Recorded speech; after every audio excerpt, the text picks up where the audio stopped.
আল্লাহ রসুলের জন্মকে কেউ যদি ভালো না বাসে মুমিন থাকবে? আরে বলে না। আল্লাহ রসুলের সিরাতকে যদি কেউ ভালো না বাসে মুমিন থাকবে? রসুলের কোনো একটা কথাকে যদি কেউ ভালো না বাসে মুমিন থাকবে? এক সাহাবী হাদিস শোনালেন, কানা রাসূলুল্লাহ সাল্লাল্লাহু আলাইহি ওয়াসাল্লাম ইউহিব্বুদ দুব্বা। রাসূল কদু পছন্দ করতেন। যারে বললেন তিনি সরল মনেই বললেন, বেয়াদবির জন্য না, এমনি নিজের অভ্যাস তিনি বললেন, আল্লাহি ইন্নী লা উহিব্বুদ দুব্বা, আল্লাহর কসম আমি কদু পছন্দ করি না। কিন্তু যিনি হাদিস বর্ণনা করলেন তার কাছে এটা মনে হলো, তুমি পছন্দ করো না ভিন্ন ব্যাপার, আমি নবীর শানে বলছি, আমি নবীর রুচি বর্ণনা করছি যে নবী কদু পছন্দ করতেন, আর মুখের উপর তুমি বলছো তুমি কদু পছন্দ করো না, তাহলে জাহেরান এটাও তো এক ধরনের গুস্তাখি বেয়াদবি। তিনি বলেন, সারা জীবন তোর সঙ্গে আমি কথাই বলবো না। এই পরিমাণ মহাব্বত ছিল নবীর সাথে। তা নবীর সাথে যা কিছু জড়িত সব কিছুরে মহাব্বত করা, এটা নবীরে মহাব্বত করারই পূর্ণতা। নবীরে মহাব্বত করি কেন? আল্লাহরে মহাব্বত করি বইলেই, বলে না, আল্লাহরে মহাব্বত করে বলি কাকে মহাব্বত করি? নবীকে। নবীকে মহাব্বত করি বলে মহাব্বত করি তার স্ত্রীদেরকে। তার স্ত্রীদেরকে আমরা অন্যান্য দুনিয়ার মহিলাদের মতো বিবেচনা করি না। ওয়া আজওয়াজুহু উম্মাহাতুহুম, তার স্ত্রীদেরকে আমরা বলি উম্মুল মুমিনিন, মুমিনদের মা। এমনকি নবী বলে যাচ্ছেন, আল্লাহ আল্লাহ ফি আসহাবি লা তাত্তাখিযুহুম গারাদাম মিন বাদি ফামান আহাব্বাহুম ফাবিহুব্বি আহাব্বাহুম ওয়া মান আবগাদাহুম ফাবিবুগদি আবগাদাহুম। আল্লাহর ভয় দিচ্ছি তোমাদেরকে, দুইবার বলছেন আমার সাহাবীদের ব্যাপারে খবরদার, আমারে তো বহু কষ্ট দিয়েছো, আমার পরে ওদেরকে লক্ষ্যবস্তু বানিয়ে ফেলো না। যারা আমার সাহাবীদেরকে ভালোবাসবে, আমাকে ভালোবাসার কারণেই তাদেরকে ভালোবাসবে। যারা আমাকে ঘৃণা আমার সাহাবীদেরকে ঘৃণা করবে, তারা আমারে ঘৃণা করার কারণেই তাদেরকে ঘৃণা করবে। এমনকি হাদিসে বলেছেন, যদি কোথাও দেখো সাহাবীদেরকে গালি দেওয়া হচ্ছে, ফালইউযহিরিল আলিমু ইলমাহু ফামান লাম ইয়াফআল ফাআলাইহি লানাতুল্লাহ ওয়াল মালায়েকাতি ওয়ান নাসি আজমাইন। তখন একজন জ্ঞানী ব্যক্তির জন্য ফরজ হয়ে যায় সে তার জ্ঞানকে প্রকাশ করে দিবে। সাহাবীর সঙ্গে বেয়াদবির বিরুদ্ধে কঠোর ভাষায় প্রতিবাদ করবে। কেউ যদি না করে তার উপর আল্লাহর লানত, ফেরেশতাদের লানত, দুনিয়ার সব মানুষের লানত। তো নবীকে ভালোবাসার দরকার আছে কি না? কতটা ভালোবাসতে হবে? নিজের জানের চাইতে কম না বেশি? নবীর জন্য জান দিতে পারলে এটা কি আমাদের জন্য সৌভাগ্য না ব্যর্থতা? তো আল্লাহ রসুল সাল্লাল্লাহু আলাইহি ওয়াসাল্লাম দুনিয়াতে তার দিন রেখে গিয়েছিলেন। এই দিন কায়েমের জন্য পদে পদে তাকে রক্ত দিতে হয়েছে, জুলুমের শিকার হতে হয়েছে, দেশ ছাড়তে হয়েছে, তার চাচার কলিজা বের করে সেটা আস্ত চিবিয়ে খাওয়া হয়েছে। কি জঘন্য জঘন্য আচরণ করা হয়েছে। এমনকি ইসলামের প্রথম শহীদও করে দেওয়া হয়েছে আল্লাহ রসুলের এক বুড়ি সাহাবী সুমাইয়া রাদিয়াল্লাহু তাআলা আনহুকে। তো এত কোরবানি দিলেন যেই দিনের জন্য, সেই দিন কায়েমের মিশনরে নিজের মিশন না বানায়া আপনি যদি সারা জীবনও দাবি করেন আমি আশেকে রাসূল, আপনার এই দাবির 2 পয়সা মূল্য নেই। নবীর মিশনে যার মিশন সেই নবীর সচ্চা আশেক।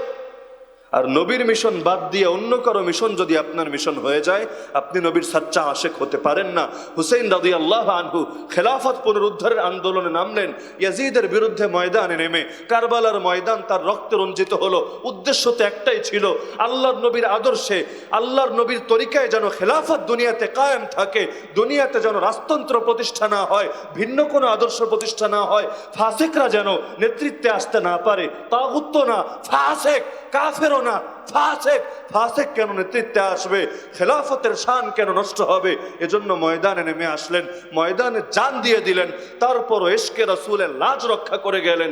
কিন্তু আমি আপনি বহু লোক এমন আছি, সারা জীবনে দিন কায়েমের কোনো শব্দ, কোনো বাক্য, কোনো ইচ্ছা, কোনো কর্ম নিজেদের জীবনে প্রকাশও করি না, আর ভেবে বসে আছি বড় আশেকে রাসূল হয়ে গেছি। কারণ নিয়মিত তো নবীর শানে একটু মিলাদ টিলাদ পড়ি, আর 12 রবিউল আউয়াল আসলে জশ্নে জুলুস করি, বাস আশেক হয়ে উল্টে গেছি। অথচ একটা বার চিন্তা করি না আমি কি সেই হুসাইনের মতো নবীর মিশনটা নিজের মিশন বানাতে পেরেছে কিনা। এখন তলে তলে করবেন ইয়াজিদের দালালি, পা চাটবেন ওবায়দুল্লাহ বিন জিয়াদদের, আপোষ করে চলবেন সীমারদের সঙ্গে, আর দাবি করবেন আমিও আহলে বাইতের অনুসারী। এই দাবি একটা ভুয়া দাবি ছাড়া কিচ্ছু না।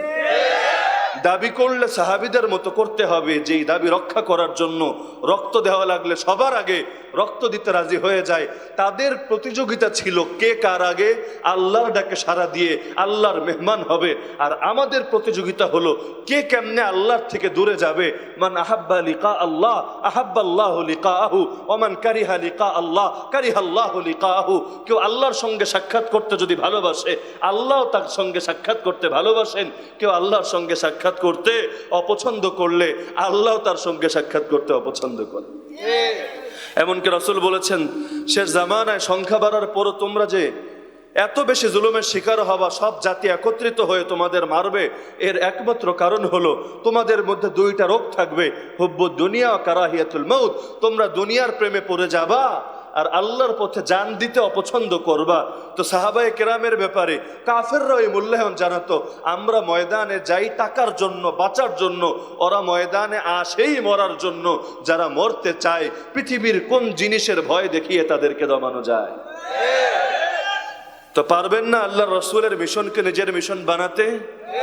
যেই দিন নিয়ে নবী দুনিয়াতে এসেছেন সেই দিন নিয়ে চলতে, যেই দিন কায়েমের জন্য নবী সারা জীবন কষ্ট স্বীকার করেছেন, আপনিও সেই দিন কায়েমের জন্য হাসি মুখে নিজের জীবন বিলাতে যদি এটা করতে পারেন, তাহলে আশা করা যায় কিয়ামতের দিন নবীর হাতে হাউজে কাউসারের পানি পান করতে পারবেন।